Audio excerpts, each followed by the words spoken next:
Hello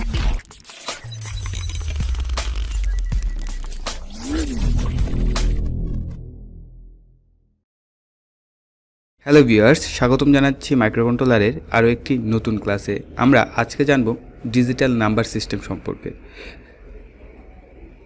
আমি digital number সিস্টেমের উপর একটি সাধারণ ধারণা দিব, আর যারা এই ডিজিটাল নাম্বার সিস্টেম সম্পর্কে বিস্তারিত জানতে ইচ্ছুক তারা এইচএসসির আইসিটি অর্থাৎ তথ্য ও যোগাযোগ প্রযুক্তি বইয়ের সংখ্যা পদ্ধতি ও ডিজিটাল ডিভাইস অর্থাৎ number system and digital device এই তৃতীয় অধ্যায়টি দেখে নিতে পারেন, অথবা ডিপ্লোমার ডিজিটাল ইলেকট্রনিক্স 1-2 বইগুলো দেখে নিতে পারেন। দুইটা বই রয়েছে, ডিজিটাল ইলেকট্রনিক্স 1 এবং 2।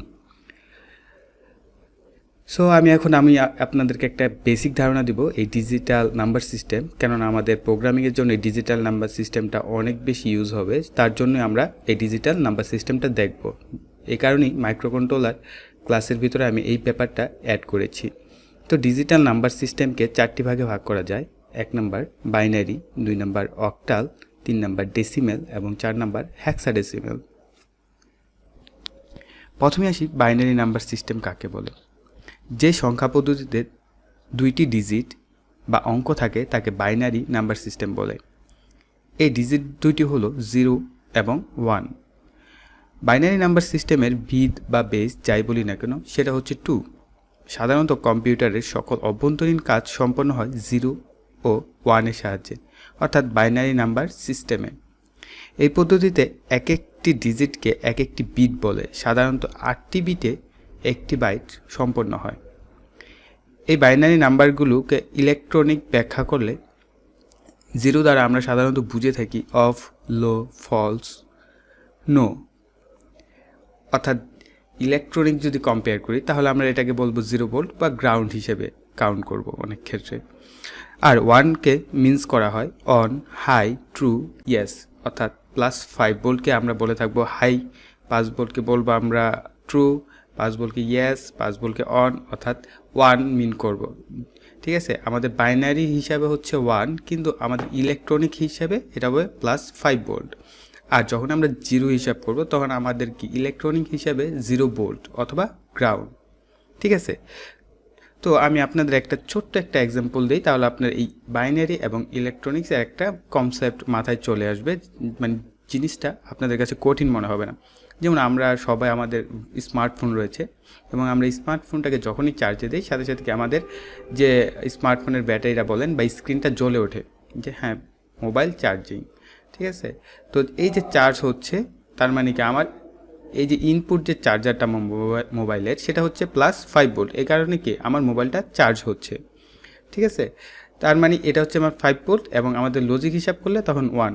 ওকে, আমি যখনই মোবাইলের চার্জারটা খুলে দেবো আমার মোবাইলটা আরেকটা সিগন্যাল দিয়ে তার চার্জিংটা বন্ধ করে দেবে, তার মানে আমার এটা সিগন্যালটা হচ্ছে লো, মানে 0। এখন আমরা জানবো অক্টাল নাম্বার সিস্টেম সম্পর্কে, যে এই অক্টাল নাম্বার সিস্টেম কাকে বলে। যে নাম্বারিং সিস্টেমে 8টি ডিজিট বা নাম্বার ব্যবহৃত হয় তাকে অক্টাল নাম্বার সিস্টেম বলে। অর্থাৎ 8টা ডিজিটটা হবে এরকম যে 8টি ডিজিট হচ্ছে আপনার 0, 1, 2, 3, 4, 5, 6, 7। ঠিক আছে, অর্থাৎ 0 থেকে কাউন্ট করে 0 এখানে একটা ডিজিট, এই অনুযায়ী আমার 7 পর্যন্ত হচ্ছে 8টি ডিজিট। ওকে, এ কারণে অক্টাল নাম্বার সিস্টেমের বেস হচ্ছে 8 বা 8 যেটাই বলি। তো এখানে আমি আপনাদের একটা ইনফরমেশন দিচ্ছি। ডোনাল্ড কুট তার লেখা the art of computer programming বইয়ে উল্লেখ করেন যে সুইডেনের রাজা 7ম চার্লস অক্টাল নাম্বার সিস্টেম উদ্ভাবন করে। ব্যাপারটা আসলে একটু মজার। তো এখন আমরা জানবো ডেসিমেল নাম্বার সিস্টেম সম্পর্কে, যে ডেসিমেল নাম্বার সিস্টেম কাকে বলে। যে সংখ্যা পদ্ধতিতে 10টি অঙ্ক বা নাম্বার ব্যবহার করা হয় তাকে ডেসিমেল নাম্বার সিস্টেম বলে। ঠিক সেম অক্টালের মতোই হবে এটা, কিন্তু এটা ডিজিট আরও 2টা বেশি থাকবে, অর্থাৎ 0 থেকে 9 পর্যন্ত কাউন্ট হবে। এইভাবে 0, 1, 2, 3, 4, 5, 6, 7, 8, 9। অতএব ডেসিমেল নাম্বার সিস্টেমের বেস 10 মানে 10। তারপর আমরা জানবো হেক্সাডেসিমাল নাম্বার সিস্টেম সম্পর্কে, যে হেক্সাডেসিমাল নাম্বার সিস্টেমটা কি। যে সংখ্যা পদ্ধতিতে 16টি ডিজিট বা নাম্বার ব্যবহার করা হয় তাকে হেক্সাডেসিমাল নাম্বার বলা হয়। তবে এইখানটায় আপনারা একটু গুরুত্ব দিবেন, এই হেক্সাডেসিমাল নাম্বারটা আমরা সবচেয়ে বেশি ইউজ করব এবং বাইনারি নাম্বার সিস্টেমটা ইউজ করব। এই জায়গায় এই যে আমরা আরও বাকি যে 3টা নাম্বারিং সিস্টেম দেখলাম তার থেকে হেক্সাডেসিমেল একটু ব্যতিক্রম।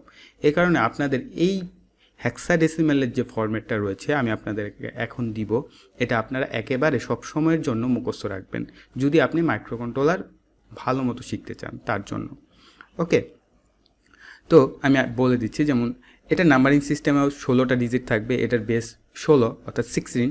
তো এই 16 নাম্বারগুলো কীভাবে কাউন্ট হয় আমি সেটা আগে আপনাদেরকে বলছি।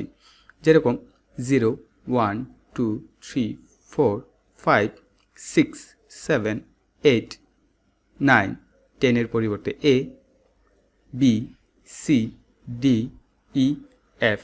অর্থাৎ আমি আপনাদের একটা এখন চার্ট দেখাচ্ছি, তাহলে আপনারা বুঝতে পারবেন। যেমন বাইনারিতে আমাদের ছিল 0 এবং 1, অক্টালে ছিল 0 1 2 3 4 5 6 7, ডেসিমেলে ছিল 0 1 2 3 4 5 6 7 8 9, হেক্সাডেসিমেলে ছিল 0 1 2 3 4 5 6 7 8 9, 10-এর পরিবর্তে A, 11-এর পরিবর্তে B, 12-এর পরিবর্তে C, 13-এর পরিবর্তে D, 14-এর পরিবর্তে E এবং 15-এর পরিবর্তে F।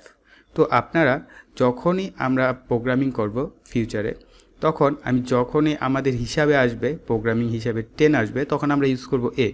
যখন আমাদের প্রোগ্রামিং হিসেবে সাপোজ আসলো 15, তখন আমরা ইউজ করব F। তখন আপনারা আবার বলেন না যে ভাই আপনি কোথা থেকে F লিখলেন, কোথা থেকে A লিখলেন, B লিখলেন, C লিখলেন। তো তার কারণে আপনাদেরকে ডিজিটাল ইলেকট্রনিক্সের সংক্ষিপ্ত একটা জাস্ট থিম দিয়ে দেওয়া, যে আপনারা যাতে এই বিষয়গুলো না গুলিয়ে যান। ঠিক আছে, আমি আপনাদেরকে চেষ্টা করব যতটা পারি, আমার স্বার্থে যতটুকু হয় আমার বেস্টটা দিয়ে আপনাদেরকে শেখানোর। ওকে, তো এই ছিল আমাদের আজকের একেবারে ছোট একটা ক্লাস ডিজিটাল নাম্বার সিস্টেম সম্পর্কে, কিন্তু এটা খুবই গুরুত্বপূর্ণ একটা ক্লাস, অন্তত মাইক্রোকন্ট্রোলারের জন্য। আপনি যদি মাইক্রোকন্ট্রোলার শিখতে চান, অন্তত আপনার এই 4টা পার্ট সম্পর্কে একটা বেসিক নলেজ রাখবে, যার জন্য এই বেসিক জিনিসগুলো আপনাদেরকে শেখানো। তো আশা করি ভিডিওটি অবশ্যই ভালো লেগেছে। ভালো লাগলে কষ্ট করে একটা লাইক অবশ্যই দিবেন, আপনারা অনেকেই লাইক দিতে ভুলে যান। তো আশা করি এই ভিডিওটায় লাইক দিতে ভুল করবেন না, অবশ্যই একটা লাইক দিবেন এবং কমেন্টে জানাবেন যে ভিডিওটি কীরকম লাগলো। আর যারা এখন আমাদের চ্যানেলটি সাবস্ক্রাইব করে নিন, চ্যানেলটিকে এখনই সাবস্ক্রাইব করে নিন এবং বেল বাটনটি অ্যাক্টিভ করে দিন পরবর্তী ভিডিও সবার আগে পাওয়ার জন্য। তো এই বলে এখানে বিদায় নিচ্ছি, ধন্যবাদ সবাইকে।